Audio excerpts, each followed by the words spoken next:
this wasn't a thing where we were going to call them to be obedient, and we were not being obedient to certain rules that we needed to be living by. Yeah, in fact, we would say it's one of the reasons why we are so big on obedience, because there are some other things that follow from obedience. There are some spiritual ramifications even for obedience. We would say, how is it that we would expect our child to one day be obedient to God if they can't first be obedient to us? And while one doesn't automatically ensure the other, it certainly makes it a whole lot more difficult.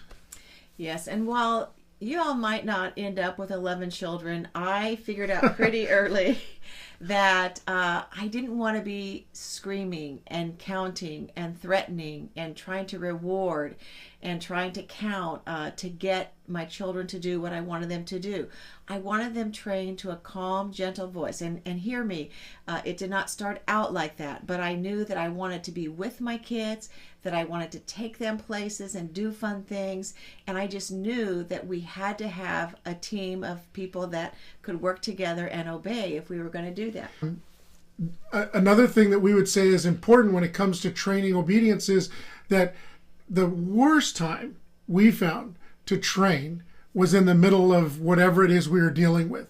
That the best time to train is away from the moment. So when they're in the middle of the temper tantrum, it's an awful time to try to train them on self-control. And so we got in the habit of training away from the moment.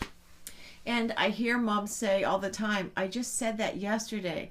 Kelly, how long is it going to take before they learn what I've said this 3 and 4 days before, and I laugh and very calmly and lovingly say, you're going to be at this quite a while. And while you might feel like you're saying it over and over and over again, some of what your child is asking is, does anybody here love me enough to help me learn how to do the right thing every day? And you get to step into that with love and truth and grace and say, you've met your match.